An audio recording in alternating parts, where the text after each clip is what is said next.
Hello and welcome to Six Figure Souls Doing Good and Making Money. This is a very special season 7, highlighting my co-authors of our new collaborative book series, The Ultimate Guide to Becoming a Successful Soul Professional, 25 Powerful Strategies for Soul-Aligned Entrepreneurs. I am your host, Camille Miller, lead author for the book and pioneer of the Soul Professional movement. Today, we have one of the co-authors with us, Meghan Read. She is Chief Consciousness Officer of Soulfully, a Reiki Master, Transformative Life Coach, Meditation, and Mindful Facilitator. Welcome, Meghan. Thank you for joining me today. Thank you so much for having me. Meghan, I always love to start off for our listeners to know a little bit more about you and your work and what you're doing now, and then we'll follow up about your journey to get there. So you want to tell our listeners a little bit about you and what you're doing today? Sounds good. I live right outside of Raleigh, North Carolina. I've got a toddler and a husband at home. And then as far as work goes, I have a corporate job that I'm focused on sales and supporting well-being and performance for large organizations. And then I also have my own business, Soulfully, as you mentioned, that's really focused on helping people elevate their consciousness, increase their vibration so that they can essentially live their lives with more joy and grace and ease, accomplish where they're trying to go with greater efficiency, and just have fun doing it. Awesome. So tell me a little bit, and our listeners, a little bit about your background, because I know that you have a heavy sales background, right? But you also have Soulfully. So I kind of want to hear a little bit about your background that made you launch Soulfully. Like, how did you come to that aha moment? Because I think we all have that made you do this. And I think your story is so unique because it's still a side hustle, right? You have a full-time job, and there's probably a lot of people listening to us right now that are in that same space. They're holding a good full-time job that they enjoy, it's paying their bills, but they have this little pull to do this other thing, maybe a little bit more than a hobby. So Yeah, can you talk to that? absolutely. Well, I've always been highly intuitive. I've Mhm. always had a kind of a preference towards alternative medicine and complementary healing. Firmly believe there's a time and a place for Western medicine, but whenever I can, will lean on alternative methods and complementary methods as much as I can. Actually experienced an injury in college. I was a collegiate athlete. I tore my inner meniscus, which if you've ever had a knee injury, it's Yeah, it's a very big one. painful. Yeah. um, and I had for the last couple of decades just been like really focused on how the power of your mind and your focus and your energy. And I remember the doctor telling me, you're probably going to have surgery here, and then you're going to need physical therapy. And I'm just Wow. thinking like, oh, I don't want to do any of this. So for 2 weeks, I left that MRI and went back to my dorm and just sent healing energy. I didn't even know what I was doing. I was like sending positive energy into my knee and like visualizing it feeling really good and repaired, and even visualizing with all of my senses going back to the doctor and them being like, you don't have to have surgery, you're Yeah. totally repaired. And I ended up avoiding surgery and avoiding physical therapy and healing my knee. And that was kind of like a pivotal moment of me recognizing the power of your mind and your Yeah. energy. I started to leverage all kinds of different alternative methods when I got out of college and into my career, just to fuel my personal success and to support my own well-being. I Mhm. learned Reiki in the very beginning there, which is an ancient Japanese healing technique. It's non-invasive. It just restores harmony on every single level: mind, body, spirit, life, and increases flow in your life. And who doesn't need that? Yeah, Um, absolutely.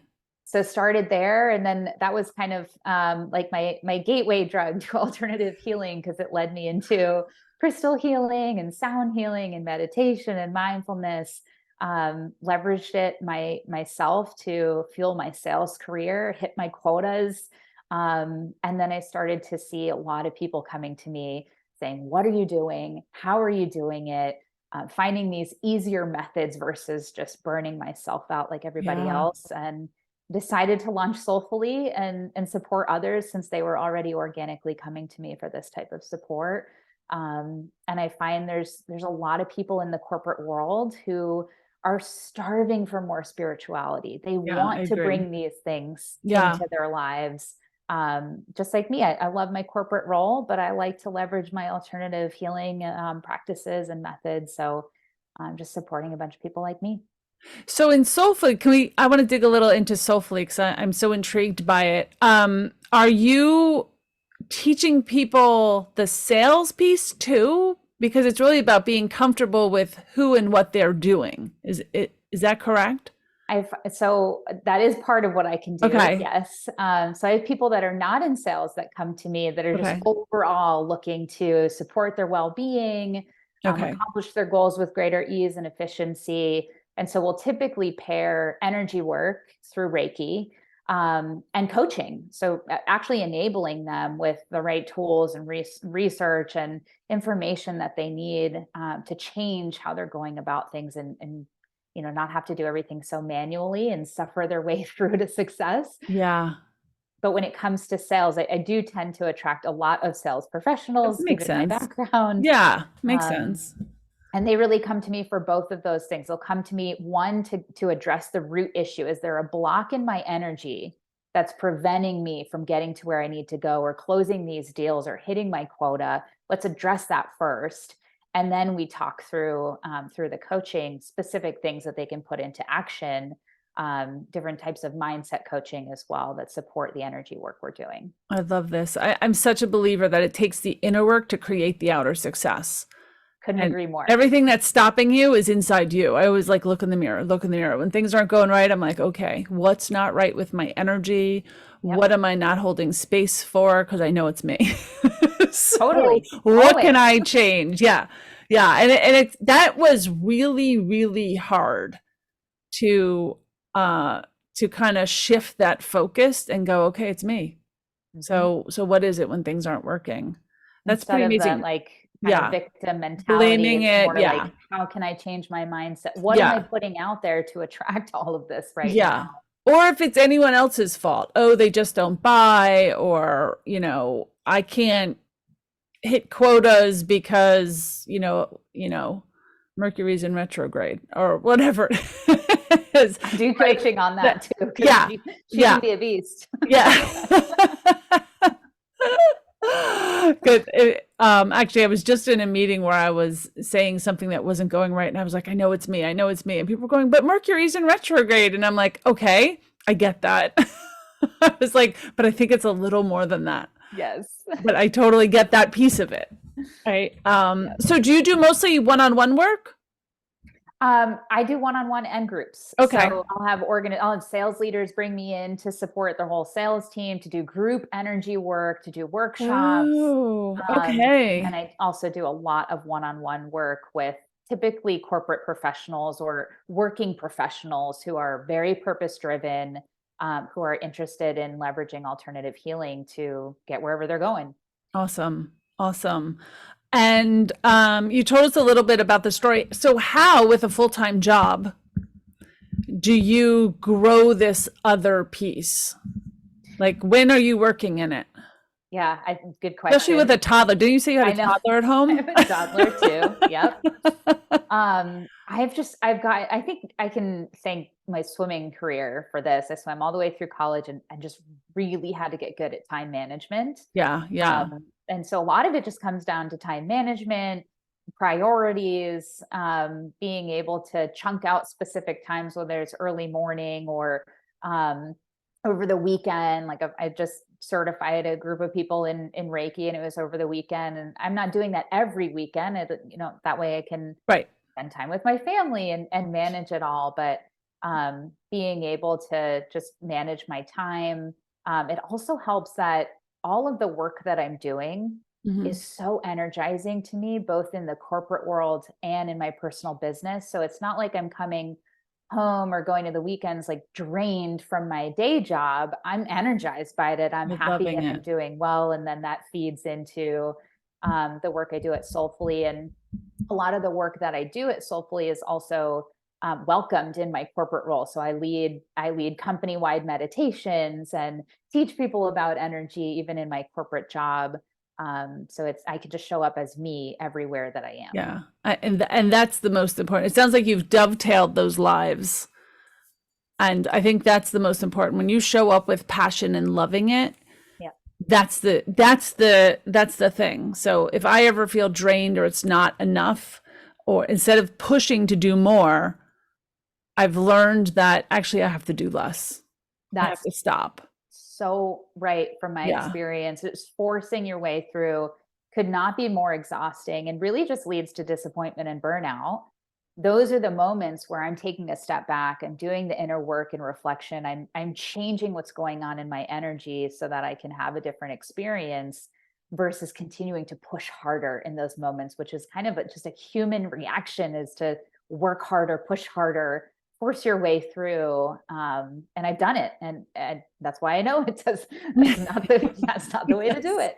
The achiever in me has done that probably too many times. Yeah. I agree. That's I'm guilty of that as well. I catch myself now. I always say I'm a recovering perfectionist, or control addict. Yeah. I used to try to control every single aspect, and now I'm so much freer just seeing what happens. I'm always like, let's see what happens with that.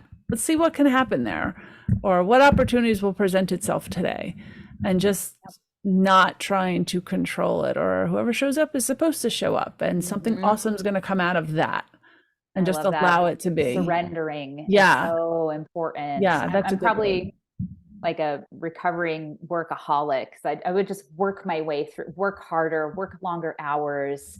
And every time it led to burnout and disappointment.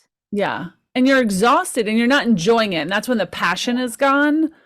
And when the passion leaves, you're done. Like it's really hard to come back from no passion, not loving your work, and taking something you love and working in it all the time is a hard balance, because what you love leaves. Yeah. If you don't do it correctly, I should say. It doesn't always leave everybody.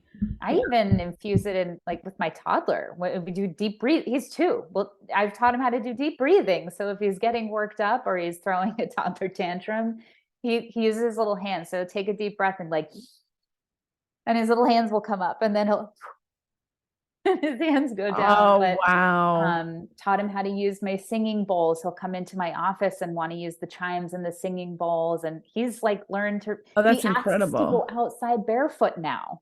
So it's just as many ways that I can infuse it into my life and practice it.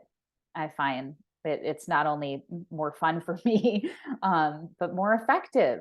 Yeah. Yeah. I think that the newer generations, I think any child born after 2000 or 2000 and above is like almost a different species.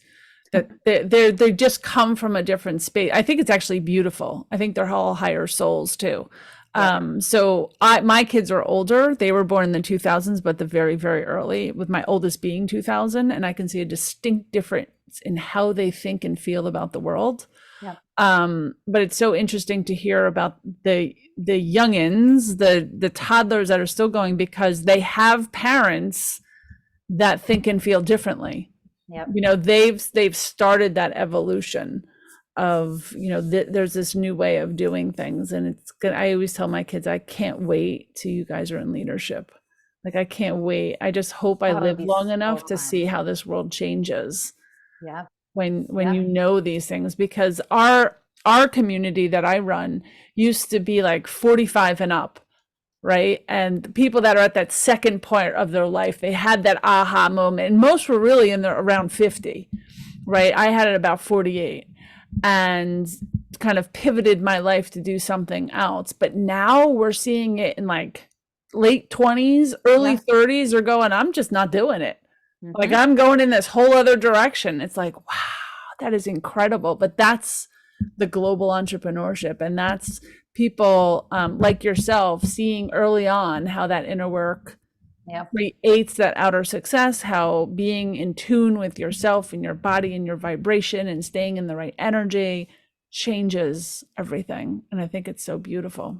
It's so fun to play with too. I mean, that's Yeah. how I found this, right? It's just like playing with it and trying to do these things for myself and realizing, wow, when I do this, I can bring in $1 million. And then that was like early 20s. And it was like, well, can I bring in two? Can I bring in four? Can I bring in five? Like, what can Yeah. I manifest a dream home? Can I do this for my health? And it is used in every single aspect of your life. And just knowing you can move through life with more grace and ease and joy is such a huge blessing when you Yeah. learn that and learn how to do it.